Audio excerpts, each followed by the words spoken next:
તમારું સ્વાગત છે સાયન્સના લેક્ચરમાં। સાયન્સનું લેક્ચર આપણે બે વિડીયો જોઈ ગયા। આપણે સ્ટાન્ડર્ડ 9મા ધોરણના વિજ્ઞાનનું પહેલું ચેપ્ટર આપણી આસપાસમાં દ્રવ્ય વિશે ભણતા હતા। તો એનો જ આગળનો પાર્ટ છે દ્રવ્યની અવસ્થાઓ અથવા તો પદાર્થની અવસ્થાઓ। એની પહેલા થોડુંક રિવાઇઝ કરી લઈએ તો આપણે શું જોયું હતું? તો આપણે આગળના બે પાર્ટમાં જોયું હતું કે દ્રવ્ય કોને કહેવાય? જે વસ્તુ કદ ધરાવે છે, દળ ધરાવે છે અથવા જગ્યા રોકે છે એને દ્રવ્ય કહેવાય। દ્રવ્યની 5 લાક્ષણિકતાઓ આપણે ભણી ગયા કે ભાઈ દ્રવ્ય કણોનું બનેલું છે, દ્રવ્યના કણો અતિ સૂક્ષ્મ છે, દ્રવ્યના કણો વચ્ચે અવકાશ છે, દ્રવ્યના કણો ગતિશીલ છે અને દ્રવ્યના કણો વચ્ચે આકર્ષણ બળ આવેલું હોય છે। બધું આપણે પ્રેક્ટિકલી પ્રૂવ કર્યું। હવે આ લેક્ચરની અંદર આપણે દ્રવ્યની અથવા તો પદાર્થની અવસ્થાઓ ભણવાની છે। વિદ્યાર્થી મિત્રો, તમને ખબર હશે કે કોઈ પણ પદાર્થ અથવા તો દ્રવ્યને 3 અવસ્થામાં વહેંચી શકાય: ઘન, પ્રવાહી અને વાયુ। આ 3 અવસ્થા સિવાયની બીજી 2 અવસ્થા છે, એ અવસ્થાનું નામ છે પ્લાઝ્મા અને બોઝ-આઇન્સ્ટાઇન સંઘટક। એટલે અત્યાર સુધી આપણે એવું સમજી ગયા કે દ્રવ્યની 3 જ અવસ્થા છે, ઘન, પ્રવાહી અને વાયુ। ના, બીજી 2 અવસ્થા પણ છે, પ્લાઝ્મા અને બોઝ-આઇન્સ્ટાઇન સંઘટક। પ્લાઝ્મા અને બોઝ-આઇન્સ્ટાઇન સંઘટક વિશે ફક્ત ને ફક્ત વ્યાખ્યા પ્રકારની માહિતી બુકની અંદર આપી છે, એનું ડિટેલમાં નથી ભણવાનું। આપણે ભણવાનું છે ઘન, પ્રવાહી અને વાયુ વિશે। ઓકે, ઘન કોને કહેવાય, પ્રવાહી કોને કહેવાય, વાયુ કોને કહેવાય? તો તમે કહી દેશો કે ટીચર પથ્થર છે એને ઘન કહેવાય, પાણી છે એને પ્રવાહી કહેવાય અને હવા છે એને વાયુ કહેવાય। એક્ઝેક્ટલી એ ઉદાહરણ થયા। આપણે ભણવાનું છે ઘન, પ્રવાહી અને વાયુના ગુણધર્મ વિશે। એક્ઝેક્ટલી હવે તમને હું બતાવું કે ભાઈ એક પથ્થર છે, પાણી છે અને ક્યાંક તમને અગરબત્તી સળગાવીને મૂકી છે, તો તમને એનો દેખીતો ફેર શું લાગે? ઓકે, તમે એવું કહેશો કે પથ્થરને જે જગ્યાએ મૂકી દઈએ છીએ એ જગ્યા રોકાઈ જાય છે। ઓકે, તો તમે એવું કહેશો એ તો પાણીનું થયું, પાણીને વાટકીમાં ભરીને મૂકી દે અથવા તો પાણીને થોડુંક ઢોળી દઈએ છીએ તો એ પણ જગ્યા રોકે છે। હા, જગ્યા રોકે છે। એવી જ રીતે વાયુ, અગરબત્તી છે કે ફૂગ મારીને હું ફુગ્ગો ફૂલાવું છું તો એ જગ્યા રોકે છે। તો આ ત્રણેયનું કોમન થઈ ગયું કે આ ત્રણેય વસ્તુ જગ્યા રોકે છે। તો અલગ કેવી રીતે પાડશો? અલગ આપણે પાડવાનું છે એના સ્વરૂપથી। કેવી રીતે? તો ભાઈ એ 3 ઘન, પ્રવાહી અને વાયુ એ 3ના ગુણધર્મો આપણે શીખવાના છે। તો પહેલા ઘનના ગુણધર્મો લઈ લઈએ વિદ્યાર્થી મિત્રો। ઘન કોને કહેવાય? તો ભાઈ પદાર્થની એવી અવસ્થા અથવા તો પદાર્થનું એવું રૂપ કે જે નિશ્ચિત આકાર ધરાવે છે અને નિશ્ચિત કદ ધરાવે છે, જેને તમે સીમા રેખાથી આંકી શકો, તો એવા પદાર્થને ઘન કહેવાય। હવે તમે એમ કહેશો કે ટીચર નિશ્ચિત આકાર ધરાવે છે, નિશ્ચિત કદ ધરાવે છે, તો ભાઈ હું તમને ઉદાહરણ બતાવું। આ શું છે? આ ડસ્ટર છે। ઓકે, એનો આકાર જોયો, કયો આકાર છે? તો તમે કહેશો કે ટીચર આ લંબઘન આકારનું છે, તો હા, આને આકાર ધરાવે છે એમ કહેવાય। તમે કે પછી બીજો પોઈન્ટ એ આવે કે નિશ્ચિત કદ ધરાવે છે। કદ ધરાવે એટલે શું? તો પદાર્થ જગ્યા રોકે છે। આ હથેળી પર મૂકી દીધું, મારી હથેળી ઢંકાઈ ગઈ, બરોબર છે, તો આ કદ ધરાવે છે, આ જગ્યા રોકે છે। અને ત્રીજું, એને તમે નિશ્ચિત સીમા રેખા વડે આંકી શકો। સીમા રેખા એટલે મેં અહીં આગળ આ મૂક્યું અને એની ફરતે હું ડ્રો કરી દઉં છું એના જેવો આકાર, તો ડ્રો થઈ ગયો। હા, લંબચોરસ આકાર ડ્રો થઈ ગયો। તો એવા પદાર્થો જે નિશ્ચિત આકાર ધરાવે છે, જે કદ ધરાવે છે અને જેનો આકાર સીમા રેખાથી મતલબ કે કોઈ રેખાથી આંકી શકાય છે, એવા પદાર્થોને ઘન પદાર્થ કહેવામાં આવે છે। બીજું, કોઈ પણ ઘન પદાર્થ છે એ ઘન પદાર્થ ઉપર બાહ્ય બળની અસર થતી નથી। બાહ્ય બળની અસર થતી નથી એટલે હું આ ચોકને બળ લગાવું છું તો એની ઉપર બાહ્ય બળની અસર થતી નથી, મતલબ કે હું એને બળ આપું છું ને તો એનો આકાર નથી બદલાતો, બરોબર છે? કેમ આકાર નથી બદલાતો? તો ઘન પદાર્થના બધા જ અણુઓ છે એ એકદમ પાસે મજબૂત આકર્ષણ બળથી જોડાયેલા હોય છે, એટલે હું ગમે એટલું પ્રેસ કરું ને એનો આકાર નથી બદલાતો। હા, હું એને બળ આપું ને તો એ તૂટી જાય છે, પણ એનો આકાર, જે આકાર છે નળાકાર હતું, જે આકાર છે એ આકારની અંદર જ ઘન પદાર્થ રહે છે. તો એની બાહ્ય બળમાં અસર થતી નથી. બાહ્ય બળ લગાવીએ છીએ, એના આકારમાં કોઈ ફેરફાર નથી થતો. તો એનો મતલબ એવો થયો કે આ પદાર્થો છે, ઘન પદાર્થો છે, એ ઘન પદાર્થો અદબનીય છે, એને દબાવી શકાતા નથી, અથવા તો અસંકોચનશીલ છે, એનું સંકોચન કરી શકાતું નથી. પછી વિદ્યાર્થી મિત્રો ત્રીજો પોઈન્ટ છે કે ઘન પદાર્થો છે એ ઘન પદાર્થો તરલ નથી. હવે તરલ કોને કહેવાય? તો ભાઈ તરલ એટલે તમે એને એક વસ્તુમાંથી બીજી વસ્તુની અંદર નાખો છો તો એ ઢોળાઈ જાય. કેવી રીતે ઢોળાઈ જાય? પાણીની જેમ વહી જાય. તો ઘન પદાર્થો તરલ નથી. તમે આ ચોકને આમ ઢોળો છો તો એ નીચે પડી જશે, પણ પાણીની જેમ વહે છે ને એવી રીતે ઘન પદાર્થો ક્યારેય વહન નહીં પામે. તો ત્રીજો એનો ગુણધર્મ એ થયો કે ઘન પદાર્થો છે એ તરલ નથી હોતા. પછી ચોથો પોઈન્ટ એ જ વસ્તુ બતાવે છે કે ઘન પદાર્થોને તમે દબાણ આપો છો, એનો આકાર બદલાતો નથી, પણ ઘન પદાર્થને વધારે દબાણ આપવાથી તમે એને તોડી શકો છો. તો આ વસ્તુ થઈ ગઈ કે ઘન પદાર્થો દ્રઢ તો હોય છે, સાથે સાથે ઘણી વખત ઘન પદાર્થો બરડ પણ હોય છે. બરડ એટલે બળ લગાવોને તૂટી જાય, પણ યાદ રાખજો ઘન પદાર્થો તૂટી ગયા પછી એનો મૂળ આકાર છે એ આકારને એ જાળવી રાખે છે. પછીનો મુદ્દો છે વિદ્યાર્થી મિત્રો કે ભાઈ વાદળી અથવા તો સ્પોન્જ જેવા ઘન પદાર્થો છે એ ઘન પદાર્થોને તમે દબાવી શકો છો. આ દબાવી દીધું. ઓકે, અમને એમ થશે કે ટીચર તમે આગળના લેક્ચરમાં તો એવું કીધું, હમણાં થોડીક વાર પહેલા તો એવું કીધું કે ટીચર ઘન પદાર્થને તમે દબાવો છો તો એ દબાવી શકાતા નથી. તો ભાઈ આ ડસ્ટર અથવા તો સ્પોન્જ પણ ઘન પદાર્થ છે, એને તો તમે દબાવી શકો છો. હા, હું દબાવી શકું છું, કારણ કે આ ઘન પદાર્થ છે, આ ડસ્ટર છે અથવા તો આ સ્પોન્જ છે, એની અંદર એકદમ નાના નાના પોર્સ અથવા તો કાણા આવેલા છે. તમે નજીકથી જોઈ શકો છો, એકદમ ઝીણા ઝીણા કાણા આવેલા છે. એ કાણાની અંદર હવા ભરાયેલી હોય છે, અને એ હવા જ્યારે તમે એની ઉપર દબાણ આપો છો ત્યારે એ હવા બહાર નીકળી જાય છે અને એનો આકાર બદલાઈ જાય છે. પણ જેવું તમે બળ કે દબાણ રિલીઝ કરો છો, એને મુક્ત કરી દો છો, તો એ પાછો પોતાની જગ્યાએ આવી જાય છે. તો આ વસ્તુ થઈ ગઈ ઘન પદાર્થના ગુણધર્મો. ઘન પદાર્થના ઉદાહરણો તમને આપું તો ખુરશી છે, ટેબલ છે, ખાંડ છે, મીઠું છે, ઘરના વાસણો છે, ગમે તે વસ્તુ તમે ઘન પદાર્થના ઉદાહરણ માટે લઈ શકો છો. તો આ વસ્તુ થઈ ગઈ ઘન પદાર્થ. ફરીથી ફટાફટ એના 5 નિયમો સમજી લઈએ કે ભાઈ ઘન પદાર્થ છે એ ઘન પદાર્થને ચોક્કસ આકાર હોય છે, ચોક્કસ કદ હોય છે અને ચોક્કસ સીમારેખા હોય છે. બીજો પોઈન્ટ છે કે ઘન પદાર્થના અણુઓ એકદમ નજીક ગોઠવાયેલા હોય છે, એટલે જ્યારે તમે ઘન પદાર્થ ઉપર બળ લગાવો છો એ ઘન પદાર્થનો આકાર બદલાતો નથી. વધારે બળ લગાવતા એ ઘન પદાર્થ તૂટી જાય છે, પણ એમ છતાં એ ઘન પદાર્થ પોતાનો મૂળ આકાર જાળવી રાખે છે. ત્રીજો મુદ્દો છે કે ભાઈ ઘન પદાર્થ છે એ ઘન પદાર્થ તરલ હોતા નથી, એ વહી શકતા નથી પાણીની જેમ. ચોથો મુદ્દો છે કે ભાઈ બાહ્ય બળ લગાવીએ છીએ તો ઘન પદાર્થ તૂટી શકે છે, પણ એનો મૂળ આકાર બદલાતો નથી. તમે એને બળ લગાવો તો તમે એને દબાવી ના શકો, તમે એનું સંકોચન ના કરી શકો. વધારે બળ લગાવો તો એ તૂટી જાય છે. તો તૂટી જાય છે, સંકોચન પામતા નથી, પણ તૂટી ગયા પછી પણ એનો જે આકાર છે એ આકાર બદલતો નથી.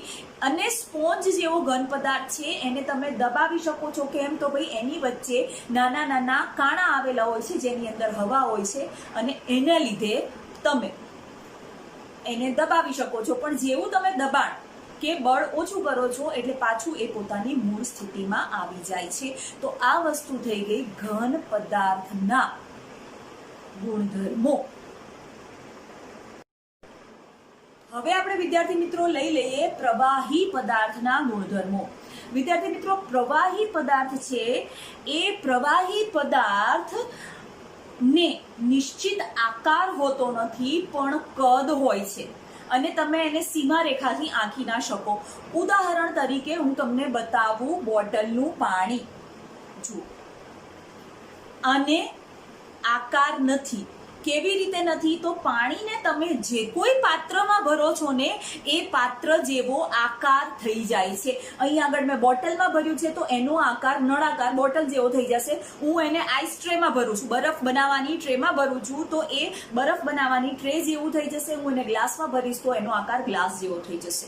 તો પ્રવાહી પદાર્થને નિશ્ચિત આકાર નથી હોતો, પણ પ્રવાહી પદાર્થ જગ્યા રોકે છે. અહીં આગળ પાણીએ બોટલમાં આટલી જગ્યા રોકી છે.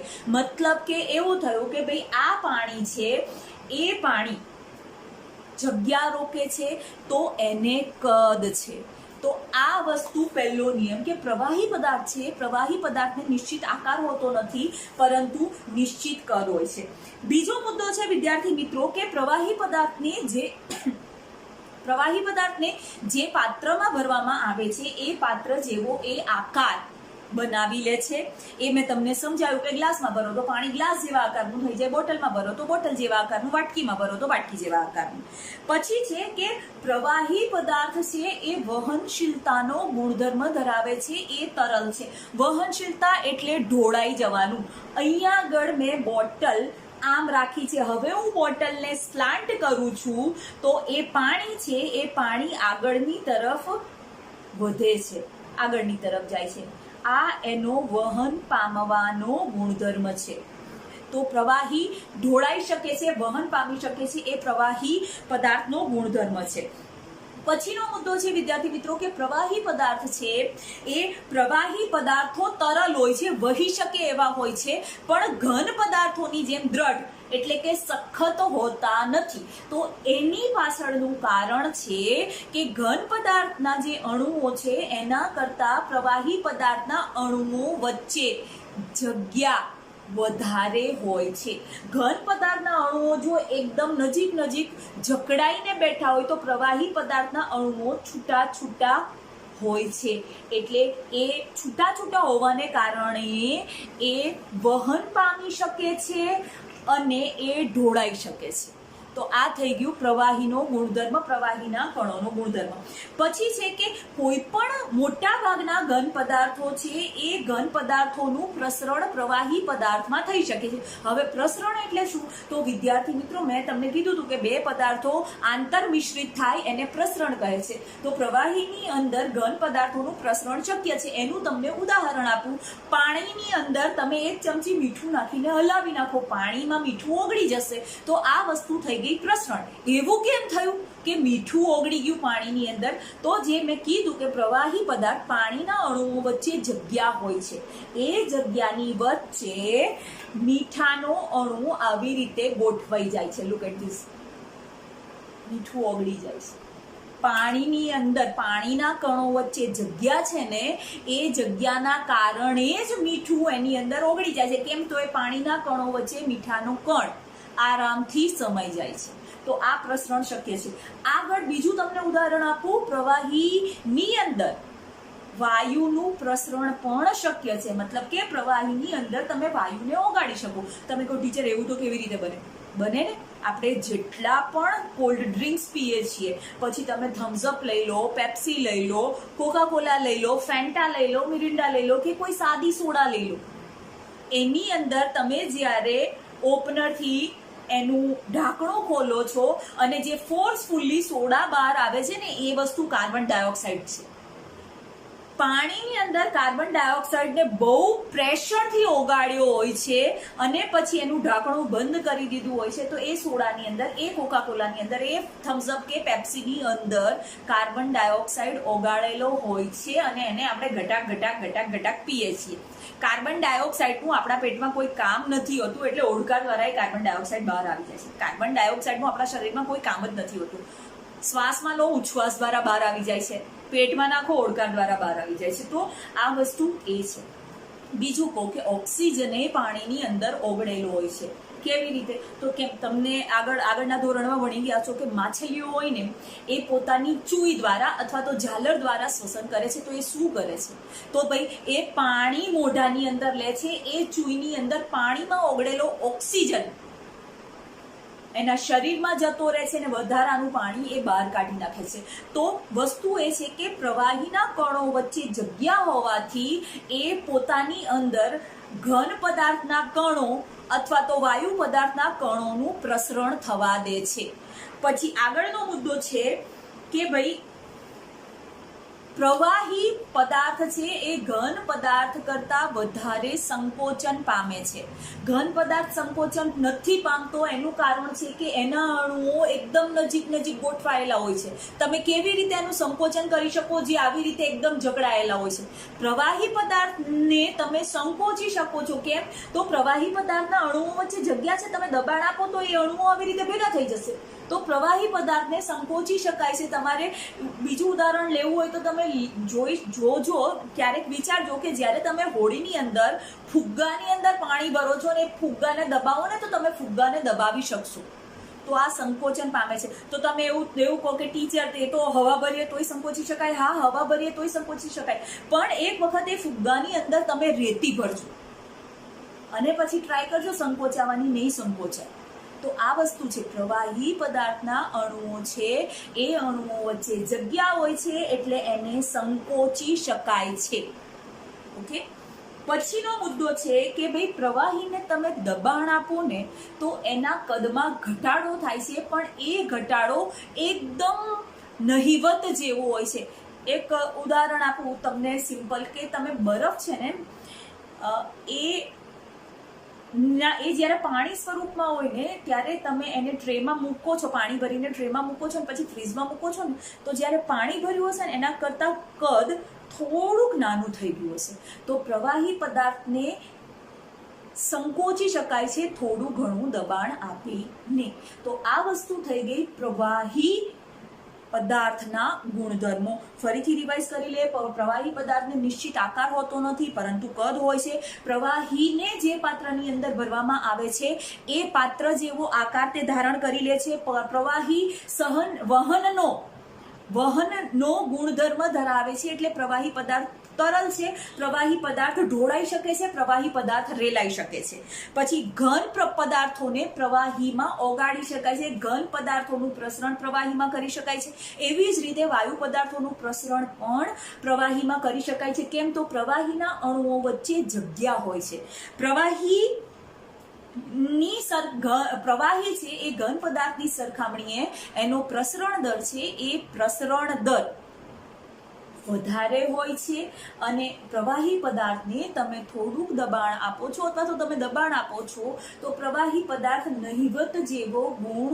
નહિવત સંકોચન જેવો ગુણ દર્શાવે છે. મતલબ જરાક અમસ્તું સંકોચાશે પ્રવાહી પદાર્થ. ક્યાં સુધી? જ્યાં સુધી બે અણુઓ બળ આપીએ છીએ અને ભેગા ના થઈ જાય ત્યાં સુધી પ્રવાહી પદાર્થને સંકોચી શકાય છે. તો આ વસ્તુ થઈ ગઈ પ્રવાહીના ગુણધર્મો.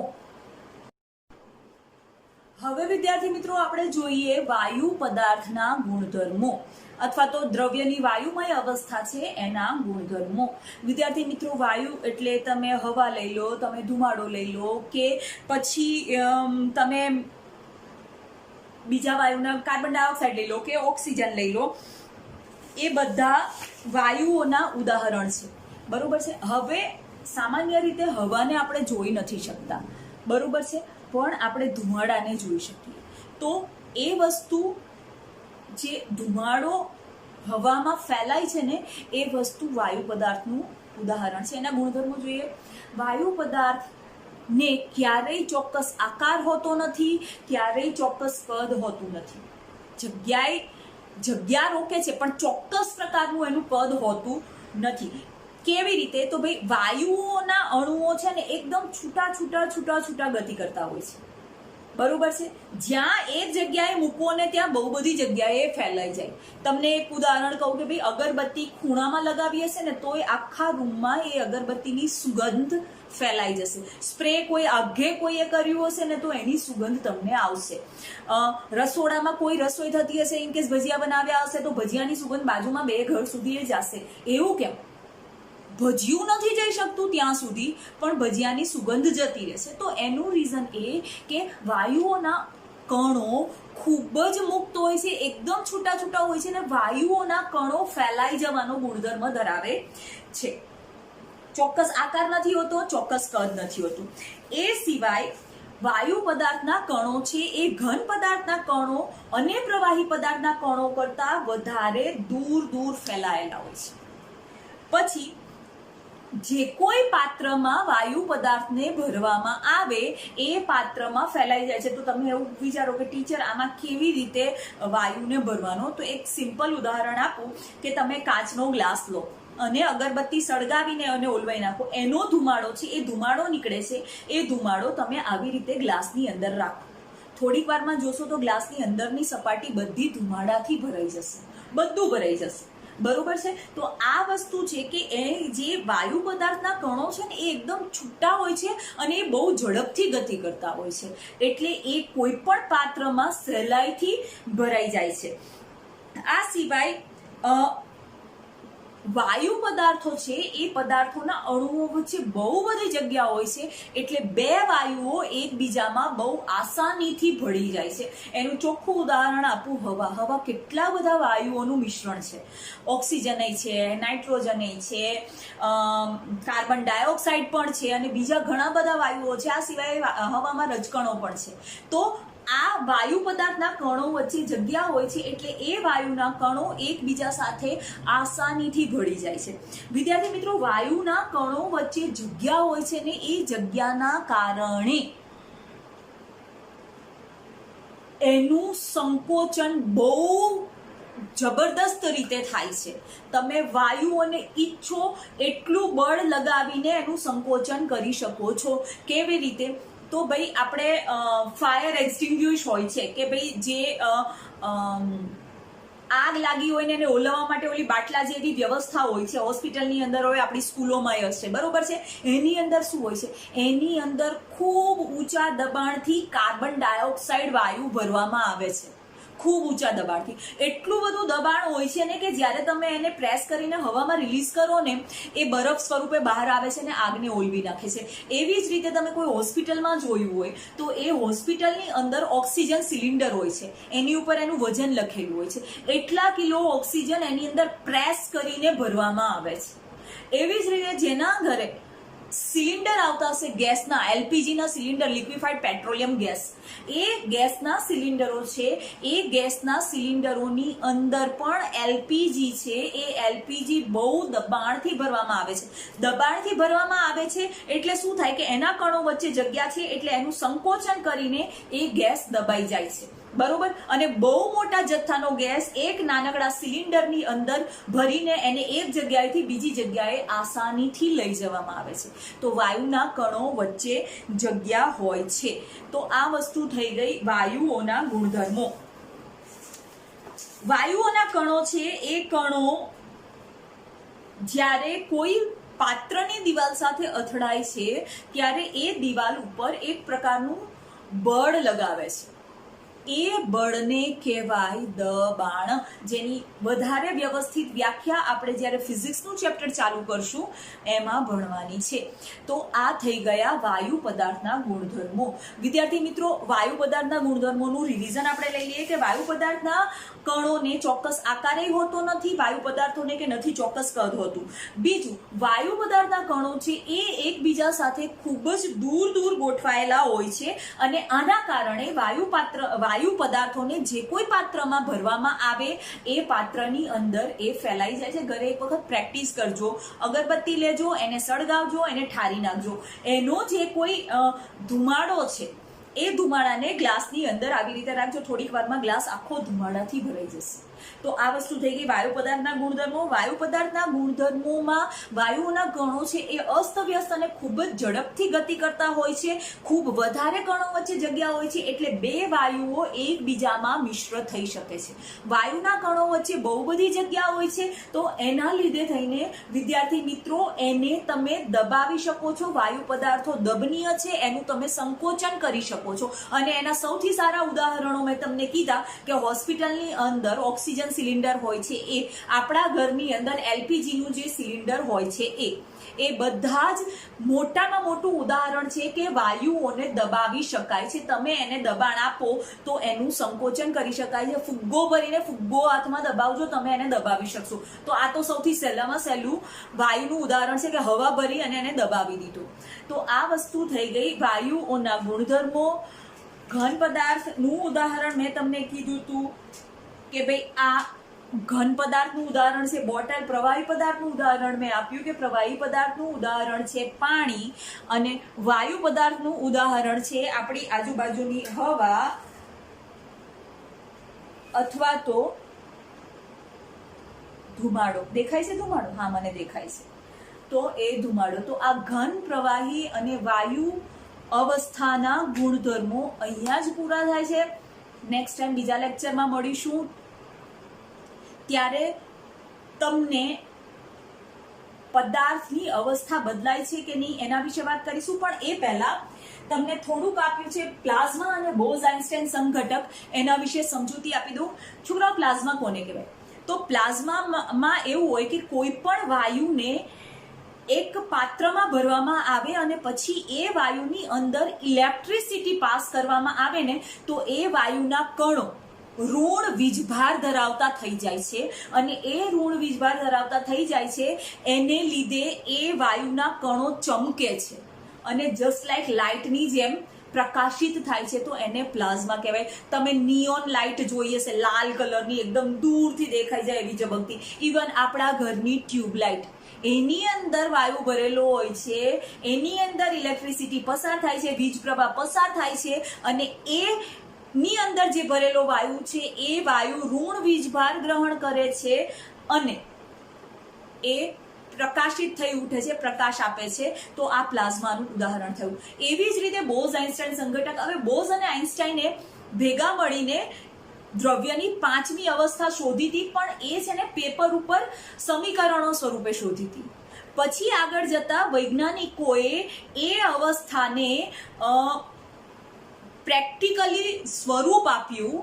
એમાં શું કર્યું હતું? તો એમાં હવાનો નમૂનો લઈને હવાની જેટલી ઘનતા હોય છે એના કરતાં કંઈક 10 લાખ ગણી ઓછી કે 10 કરોડ ગણી ઓછી એ હવાની ઘનતા કરીને એક નવું સ્વરૂપ આપ્યું. એ સ્વરૂપ છે બોઝ-આઇન્સ્ટાઇન સંઘટક, એ દ્રવ્યની 5મી અવસ્થા.